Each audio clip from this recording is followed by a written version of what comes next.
Next, we're going to turn our attention to a little more recognition to the younger members of our P&G alumni community, the leaders under 40, who are creating an impact, not just by what they're doing, but how they're doing it. And I have the great delight of actually reading off their names to let you know who we're talking about, who's having this impact. So here we go. Alberto Alvarez, Rodolfo Prieto, Nico Ribernik, Daniela Court Otaola, Kashenko Aliona, Christine Fisher, Jarip Bonsal, Alexandra Bosley, Pierre Andrea Cuarta, Emma Macan Roberts, Ana Sanchez Jauregui,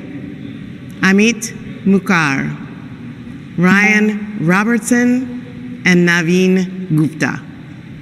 Congratulations. Thank you also for the contribution you are making to bettering the planet. And to continue with our leaders under 40, we have a question. What does disruption look like going forward? Who more relevant to answer this question than some leaders under 40 who we're bringing in to have a panel conversation? They're making waves in their respective fields, and we're about to hear a little more about that. Let's welcome Matt Story, leading the organization's strategic global brand partnerships and advocacy strategy. Matt, thank you for joining us.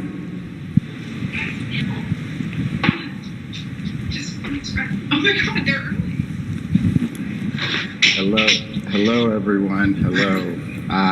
So I think we were adjusting a little bit to schedules, and we still are waiting on one more to join us. So if you see another face pop up, we'll introduce Alberto when he gets a chance to dial in. But I know we are very excited to talk about this topic around disruption because many of us, both in our personal and our professional lives, have had to undergo a lot of disruption over the past almost 2 years. And so I'm really excited to have the opportunity to speak with our leaders today to really understand how they have not only faced disruption, but actually turned around and made disruption to really make an impact in their own lives. So with that, I would like to turn over to our panelists. And yeah, it looks like we have Alberto joining. Great. I'd like to turn over to our panelists. And if you could each introduce yourself and then also just share with us for what disruption means to you and how it maybe has been present in your life over the past 2 years or even before then. Maybe we'll start with Ihsan. Oh, sweet. Thanks, man. Ihsan Leggett. Let's see. So Proud P&G alum, claim to fame, go Loves diapers all the way. For me, so right now I'm a director of product at James Hardie's Color Plus. We're a fiber cement company, and we're actually looking to disrupt our business model. So we've shifted from a B2B business model to more B2C. I'm actually advertising directly to consumers. So getting actually people to think about their site, which is a very kind of huge task, right? For me, when I think about disruption, it's all about obsession with consumers. When I think of kind of the great brands out there, the good companies that are truly kind of shaking up industries, they really understand a consumer experience all the way from discovering the product, using the product, telling friends about the product, you have it. So to me, that's what disruption is all about, like a deep understanding of consumers. And those companies that really understand that ultimately win. And I think that's the challenge, because sometimes it's very hard to kind of pivot from your existing business model to further serve the consumers that you have. But that's what it's all about. Awesome. That's great.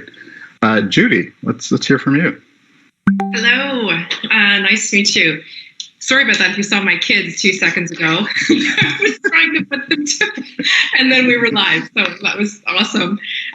So nice to meet you all. My name is Judy. I'm originally Turkish. I started my career in the Canadian office of P&G, and then I transferred over to Geneva about 13 years ago. So I'm still in Geneva, Switzerland. I left P&G in 2015 because I became really obsessed with health and wellness.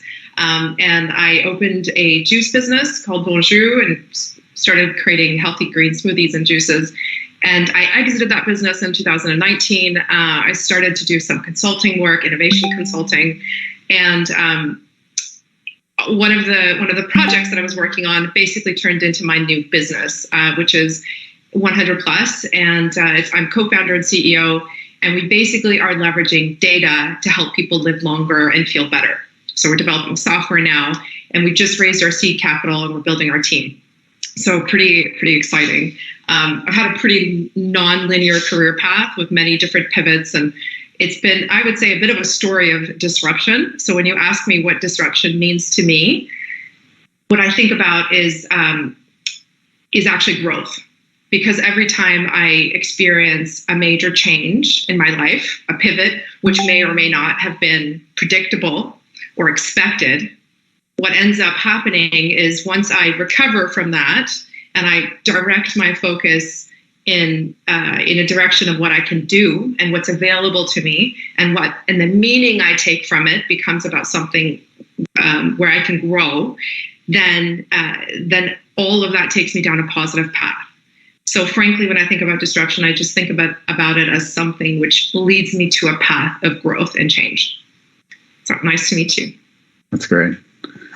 Alberto, do you want to intro yourself and tell us what you think disruption means? Sure. So, Matt, first of all, thanks for having me. I'm here talking to all of you. It's an honor to be talking to the P&G Alumni organization, where, by the way, I have many very, very close friends, and even more talking about disruption and innovation, which is a topic I'm very passionate about. So I'm the CEO of LDM Holding. We are a group of companies focused on marketing and ad tech innovation under the motto of future-proof your success. So we're a group of around 200 people working in 9 countries. Our group has 3 main companies. Our main company focuses on digital marketing performance and consultancy for big advertisers, such as P&G, by the way. Another of our companies managed the first official Google representative operation in a project to evolve the go-to-market Google in emerging markets in countries where they don't have offices. And finally, we manage a small investment fund to focus on Latin American startups that are doing work on artificial intelligence on marketing. So, disruption, innovation is in our DNA. So to your question, for me, disruption is not small changes. Are significant changes. I'm looking for exponential impact. Now, I want to take a moment to create awareness about exponential growth and exponential thinking. So think about this. If you have $1 and you can double it each day for just 30 days, so go from 1 to 2 to 4 to 8, do you know how much do you get? Matt, do you mind to take a guess? Just a quick guess? A lot. So you get 500 million. So from 1 to 500 millions in just 1 month, thinking on exponential growth, all right? So now, this is of course just a math exercise. My point here is we need to open our minds, and every time we think on disruption, think on how we can get exponential thinking and exponential growth. And by the way, for all of you who want to know more about exponential thinking, I'm very open to share books, references, podcasts for you to start your journey. And Matt, we can figure it out later, how to share it. Thanks. That's great. That's great. So I want to come back to you, Alberto, and just really focus in on, as you think about growth, you think about kind of that exponential nature, what's a learning that you took away from managing it through that perspective, whether it be in your career, your life, or even just as the industry has gone through disruption? That's a very good question. So let me share a quick story about our disruption journey. Around 2 years ago, we decided to prepare our company for exponential growth. So in our case, we did 3 key interventions among many others. We moved from one company doing many things to a group of companies, so a holding structure with an umbrella concept of future-proof on your success, and have independent but focused companies doing, just one thing. That was key for us. The next, we started thinking about what we call economies of thinking versus economies of production. So an economy of production is an economy that focuses on manufacturing, lowering costs, looking for efficiencies. An economy of thinking focuses on high value, high impact, abundance. So that's where we focus on now. And third, we made a clear commitment to what we call borderless talent approach. So we hire talent everywhere they are, disregard of the country, because at the end we need to have the best talent possible, independent of where they live. Now, key learnings from our case to create disruption. First of all, have a why. Why do you want to change? It's not just the change per se, it's why. The second, and this is the most critical part, is have a north. Where do you want to go to, right? Then if you have those two, create a path with milestones. So I want to go from here to here, and I will do this, and this to get there. Then I will repeat this several times: study and learn, study and learn, study and learn. You cannot make innovation if you don't know what you're doing, if you know what's coming. So in our case, for example, when we were thinking about exponential growth, I dedicated at least 3 to 4 months to truly understand what exponential thinking was about, even before starting to having conversation with my leadership team. And finally, has feedback loops. So do, measure, learn, optimize, do again, and do again many times. And just remember that, be clear with yourself, with your team and your organization, that changes takes time. It's marathons usually, not sprints. Maintain your focus. That would be my learnings. Wow, I think that was definitely almost a book in itself that we could sell and give people the opportunity to have kind of a cheat sheet to how to face disruption. Judy, I want to come to you because you mentioned it as growth, and I think a lot of the times it's your mindset of how you think about it in terms of how you're able to both manage it and navigate. So when you think about disruption as something you could actually seek, how do you think about it for using it for growth or using it for advancement? So great question. So first thing, I want to explain a concept called hormesis. So in my industry, which is longevity, technology and longevity, but really we focus on science of living longer and aging well. Hormesis is a concept, basically, in a nutshell, it's about how positive stress can help us to grow. It's short, intermittent bursts of stressors can trigger an increased growth response in the body. So it's important, the dose is important and the frequency is important. So if we're constantly under a lot of stress without giving ourselves a chance to recover, then it's not good. It's chronic stress and it can burn us out. But short bursts of positive stress can actually help us live longer. So some examples are, eating stressed food, fermented food, wine are some examples, like colorful plants are plants that have been through this process. Intermittent fasting, so literally taking the body through a period where you don't eat a lot or you just drink water. High intensity training, where you're kind of putting your body under a lot of stress for a short period of time. Even strength training. So there's lots of examples, all of even cognitive things, like going to a new country, learning a new language. So all of these things can result in positive growth. But what's really important is that we plan rest and recovery as part of that. So, when I've talked to some organizations about the concept of resilience, and I feel like resilience, if disruption is kind of like the battlefield, then resilience is our armor. So the more we can do to build up our own resilience, the better equipped we are to be in a world which is essentially constantly changing and constantly under disruption. So coming back to what I was saying, how do you seek it? I think the first thing is just understanding this concept of hormesis. Stress can be a positive thing, but we need to manage it and we need to see it like that. And we need to plan our rest and recovery. The second piece is, it's about, as you were saying, actually, Alberto, you were talking about finding a why, finding your North Star. And the way I talk about it is making meaning. So in any change situation, anytime there's a stories. Wow, did everybody hear that as well? The echo? Okay, it's right now. Okay. So there's the facts of the story, and then there's the meaning that we make about the facts. And that is where our power lies. Because facts, we can't change. Facts are what they are. We were in a pandemic. things changed for the worse. Some things changed for the better. Now, the question is, what do we do with those facts? How do we attach meaning to those facts? Do those facts end up with a growth story? Wow, all these things happen and they led me from here to here. And now from this place, I have these opportunities in my hands.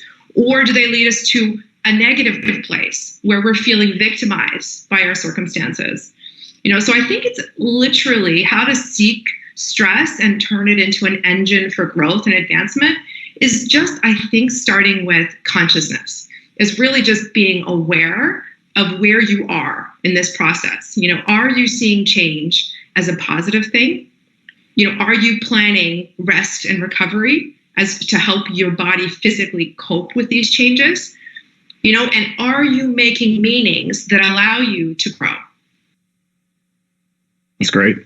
I think, all of us have a shared experience of working at Procter, and I think you all have shown kind of bravery and both confidence in going out and charting a path that built on those experiences and those lessons learned.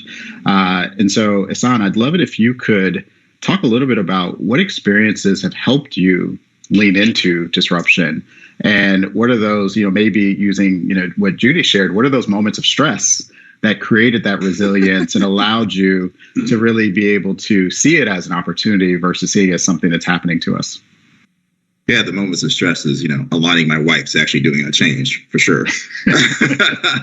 But I'd say it starts with the fact that we all have worked at Procter & Gamble or are currently work at Procter & Gamble means you're likely highly intelligent. So I think it's having that self-confidence that, okay, if a situation is thrown at me, I can likely handle it.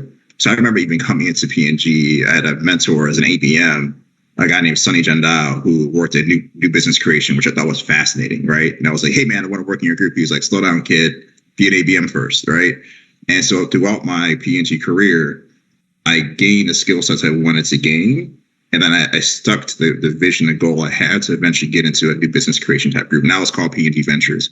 But the point is, you have to understand what strengths you have and what goals and visions you have, and don't get dissuaded by other people's opinions, right? Because we've all had mentors who say, oh, you should do this because that's what they did, right? And it's not like they're trying to be harmful.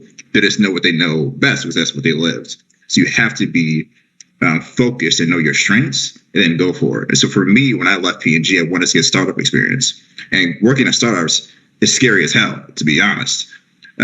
However, I think the benefit of it is a guy named Dave Knox, another P&G alum, gave me guidance on how to think about the type of startups you should go to. It's like, Ihsan, most P&Gers would not do well at like a seed round or Series A. Won't happen because you're too much for a Procter, right? Versus like you want to go to a later stage company where they can actually value your skill set. And he was spot on, right? Because I've gone to both. I've gone to earlier startups and later stage startups, and it's about understanding, okay, do people value your skills so they see the benefits that your skill set has to help them get to the next level?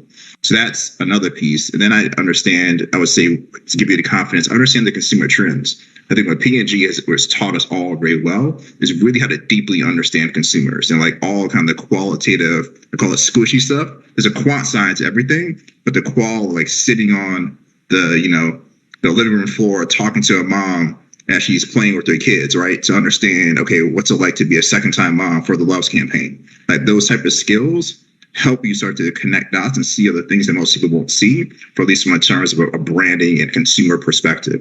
Then ultimately, you just got to go for it, because at the end of the day, because you have this track record of success at a Procter or wherever you end up landing, you're going to be all right. Like you'll be able to eat, you'll be able to get, make money, like you'll be fine. So I think you just got to go for it and not be scared. That's great advice. Judy, I want to come back to you because as a founder, I think you're really creating the path for your group and your organization. So if there's someone out there listening and they're at a crossroads in their career, they're about to make a big decision, what's the advice that you would give them for navigating that tough decision, planning for a new goal, shifting potentially into a new area, and taking into consideration how to plan for disruption that they're causing in their journey? It's a great question.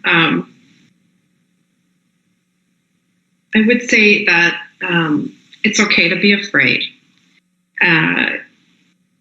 The path of an entrepreneur and the path of really, I think it's not even just about entrepreneurship. It's not linear, and it's really, all you can be sure of is that things are not going to turn out the way you expect that they will. So I think sometimes people believe that they have to feel really confident and really sure before they start taking action. And I would posit that it's the other way around. I think that it's the action and it's the momentum that creates the confidence. So sometimes we may not feel ready to act because we don't have enough information. We don't feel certain enough. We don't really, the future is unclear. The path is unclear. The duration of the stress is unclear. So we tend to kind of stay where we are because of this uncertainty. But when we stay where we are, we don't learn and we can't create momentum. And it's that momentum that we need that will actually create that confidence and get us to the next stage. I wanted to share a little, because I'm a total science geek, and I love it. And it's a concept which is really, I think, pertinent to what we're talking about, called duration path outcome, DPO. And it's literally what the brain is trying to do to assess situations and assess stress all the time. The brain is constantly, how long is this going to last? How are we going to get there? What's it going to look like at the end? Duration, path, outcome. So this is actually one of the big reasons why COVID was so stressful, because when you looked at it, it was like duration, no idea. Path, could be a million different paths. Outcome, nobody knows what it's going to look like at the end. So when all of those things are changing, it can create a feeling of paralysis, because you can't really contain or control any of those variables. So within that, the key, and coming back to your question, what do you do when you're faced with this? The key is action. It's momentum. So when you look at those options, I would say, start to do some scenario planning. So assuming that, this situation is going to last this long, and assuming that the outcome is going to look like this, what are some ways we can get there? Let's plan. And what are some small steps we can take today to learn if this approach is working for us or not? So really, that's what I would say, is just accept that it's uncertain. This is the world we live in today, whether you're facing a career change or whether you're just facing a lot of changes in your work. It's just uncertain. So accept that it is the way it is. Focus your mind on what you can control, which is your mindset and your actions, and just focus on one variable at a time, and just take action so that you can learn and create momentum. That's great. I love the DPO framework of how not only the brain works, but how we can use that to our advantage by recognizing that's how we're wired. I just want to give credit where it's due. That's Andrew Huberman. He's an incredible neuroscientist from Stanford. I love his work. Awesome. So my next question, I actually want to throw to all of you, because we've talked a lot about the individual that may be experiencing disruption, but many of us sit within organizations that our impact is really tied to working with teams and working with others that are facing disruption together collectively. So Alberto, maybe we'll start with you. What is the biggest challenges you see organizations facing, and how are they going about being able to plan for disruption or the future disruption that's around the corner? Sure. I think I would connect with the what I was talking before. For me, the biggest challenge in disruption is lack of clarity of the north. Right? Where do we want to go? What do we want to do? And that cascades to many other barriers.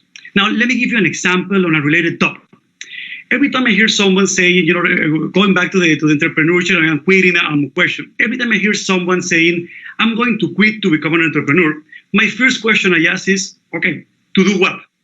No, to become an entrepreneur. Sure, to do what? No, I want to create a startup. Again, to do what?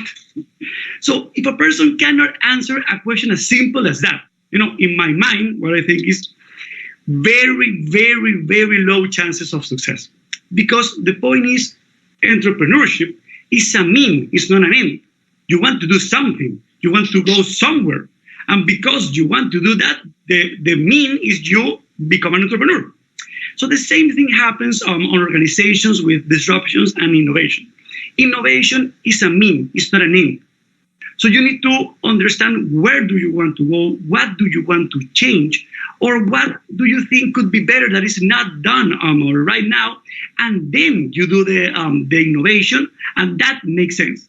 Once you have that clarity, for me, is very or much easier to move forward. That's great. Somebody want to go next? I love this question, and I love the answer to Alberto. I wanted to just say one thing. I think that organizations can do a better job of creating a feeling of organizational safety.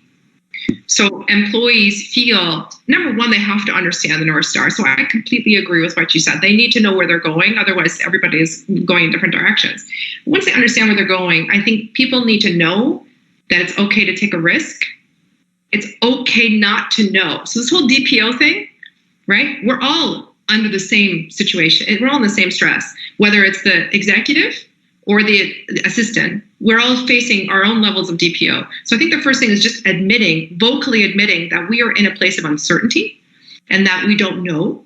And we're taking our best, most calculated, risks and bets, but we're not sure, and it's okay to fail, and it's okay, but it's expected to learn, and it's expected to keep going.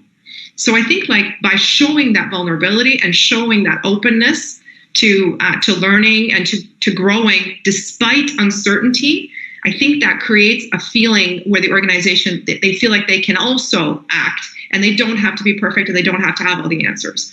So I think that for me is a key responsibility of organizations to create a culture where people thrive in stressful situations.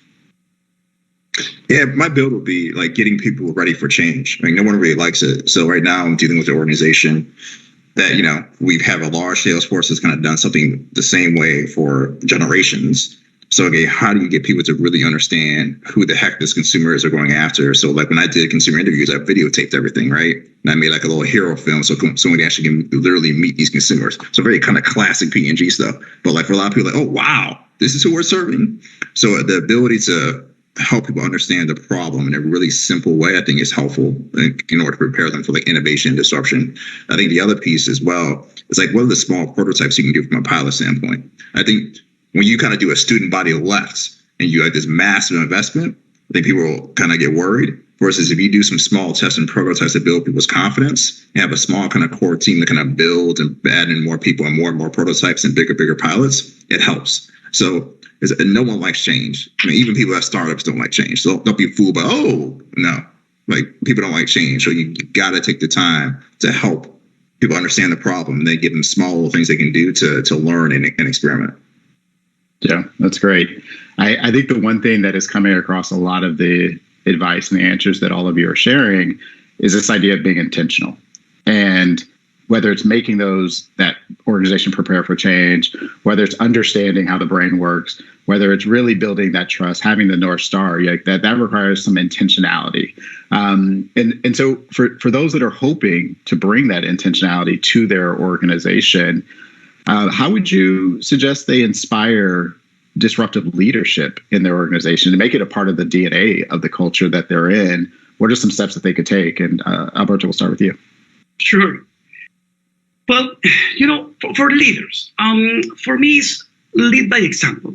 Personally, lead innovation process or journeys in your company, demonstrate it can be done and how to do it. And even critical, do it on a regular basis. But you know what, Matt? I want to focus on a different path here. I want to focus more, because people always think as the leaders, they need to bring, the inspiration and they need to enable others. But I see another way.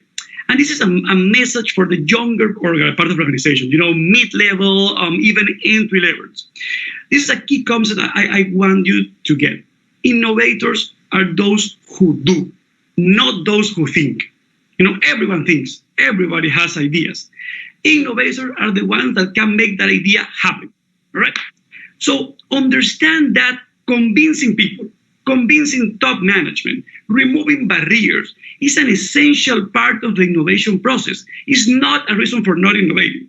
You want to be innovator, you need to remove barriers every day, all the time. No, Judy, I think you have removed many barriers along your career, I'm sure, on your field.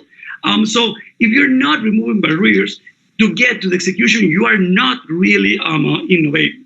So the young organization, the mid-level organization has to become better every time in identifying the path, identifying the barriers, and plan on how to resolve it and how to go and execute. So it's on your hands. It's not only on the leadership of our organization. That will be my key message here. It's great. That's that idea of action coming back and focusing in on what are the actions that I can take to bring it into the organization and not just being the words. Judy, any thoughts on how you would encourage people? Yeah, I just want to say this is so lovely to be in this panel. It's so great to be surrounded by P&Gers. Again, we have such an amazing culture. I feel like every time I talk to you guys, I'm inspired. And this feeling of ownership, doesn't it come so clearly? Like we are so results driven and we are such owners of our businesses. It's really inspiring. I love that.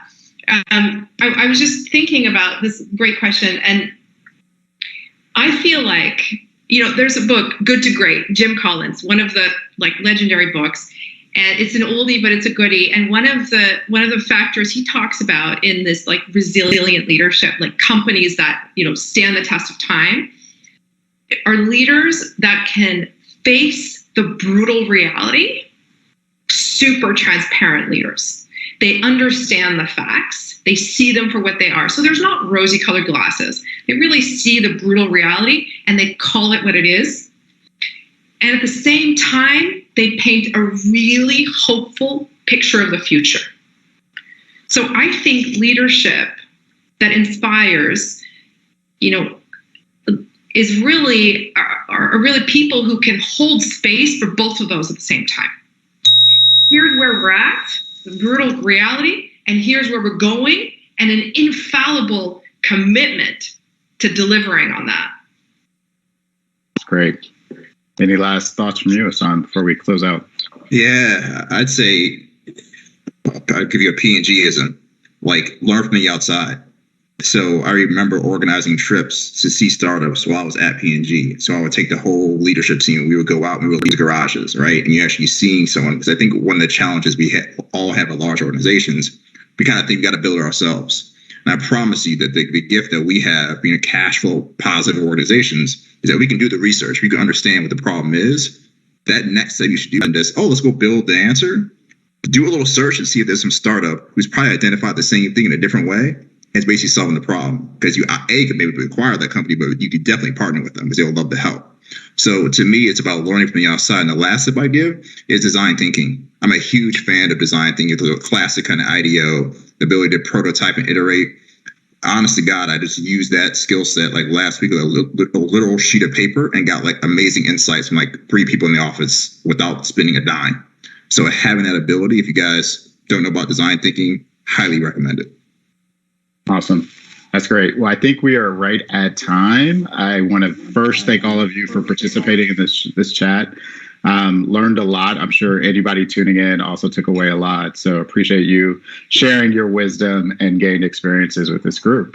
And wish everyone a great rest of their day, night, morning, whatever time it is where you are. Sweet. Thank you, Matt. Appreciate it. Thank you, Matt. Thank you, guys. Alberto, Judy. Awesome. Yeah, it was so fun. Nice to meet you all. You too.